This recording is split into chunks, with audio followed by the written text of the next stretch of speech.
Hello everyone, today I am going to start your exercise 14.2. Before we will start our chapter, I'll give you a little bit introduction about your chapter. Number 1 is given here, incidence property. What is the meaning of incidence property? It means the relations between 2 points and lines are known as incidence property. It means there is a relations between points and the lines which is called as incidence properties. Property number 1 is given, one and only one line passes through two distinct points in a plane. For example, is given here.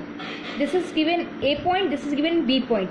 But you have to observe in this 2 point, there is only one line which passes through both the points A and B. Second property is given here, two different lines in a plane are either parallel or intersect at exactly one point. You have to see, this is the parallel lines given and this is your intersect lines, but it is here given only one point and it will be intersect to each other. Now the next is given your collinear and the non-collinear points. It means collinear means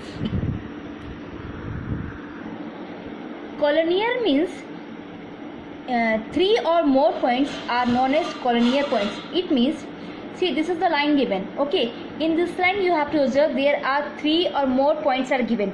This is called a collinear points. Non-collinear means this is the line given, but you have to observe in this line that it will lie on the same line. Otherwise, they are known as non-collinear point. For example,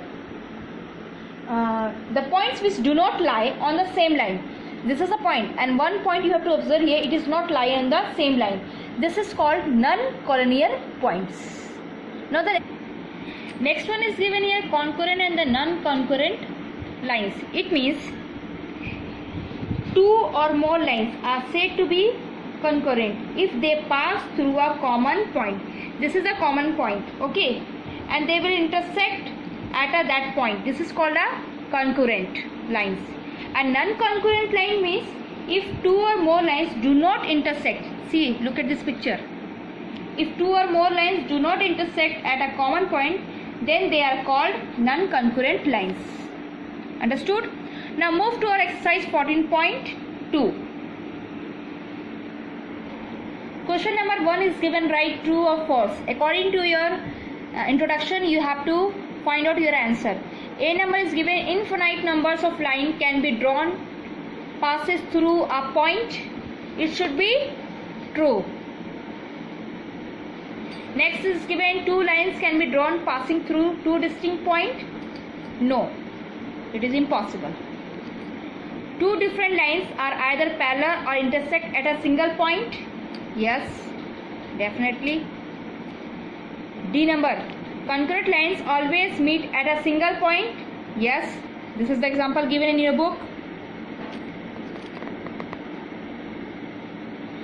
And the last one, 3 or more points are collinear if they lie in the same plane. No, it is not possible. So you have to write here false. Now, question number 2 is given, if the lines L, M, P and Q intersect at A, then what are they called? If the lines L, M, P and Q intersect at A, what they are called? They are called this one, concurrent lines. You have to write here.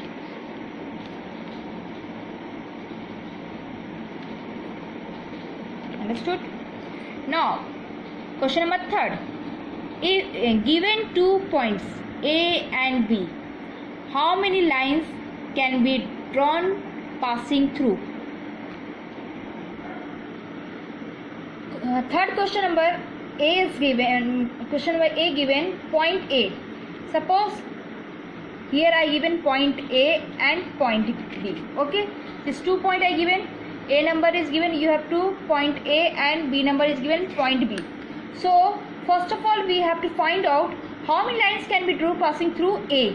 So it is not possible, it is possible to draw more than, like this one, this one, this one, like this.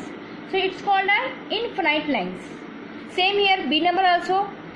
Point B, we can draw more than lines. Like this, like this, like this. Okay, this is. And C number is given both the points A and B. How many lines we can draw? So, we can draw in both A and B, we can draw only one line. Only one line. Which passes through both the points A and B. Understood? Point A, it is infinite lines are there. Point B also. But both the points A and B, we can draw only one line which passes both A and B. I think your concept is clear. Now, question number 4 is given in your book. Question number 4 is given 2 points A and B in the adjoining figure, which is given already in your book, A and B. In the adjoining figure, draw a point P such that we have to draw point P in this 3 question. Question number 1 for A is given the 3 points are collinear. Look at here. A, 1 point given, B, second point is given. We can find out third point, which is called a P. So we can draw here. Understood? Now, B number is given. The 3 points do not lie on a line. The 3 points do not lie on a line. It means non-collinear point. So simply, you have to draw here 1 point A, 1 point B, and 1 point should be here. Do not lie. So it should be here, and you write here P. Understood? Now C number. P is between A and B, and the 3 points are collinear. Simply you have to draw here. Right? 1 point A, 1 point B, and in between it is P. Understood? Now the last question is question number 5 is given. Question number 5 is given. Using the adjoining figure, name the following. This is your adjoining figure given. Okay. According to this figure, we have to find out our answer. A number is given 3 collinear points. 3 collinear points is A, B, and D. So you have to write A, B, and D. Okay. Now 3 non-collinear points. 3 non-collinear points is given like AB. AB is the point given, this 2 point, and which is do not lie. This is the C. So you have to write A, B, C, or you have to write B, C, or D. Understood? Because B and D, this is also not lie. Do not lie. Okay, this is the non-collinear points. And the last one you have to find A, C, and D. Because A and D, this is the 2 points given, and which is do not lie, this is C. So A, D, and C. Understood? Now point of concurrence. Point of concurrence, which is the point of concurrence given here? This is the point of concurrence given, point A. Understood?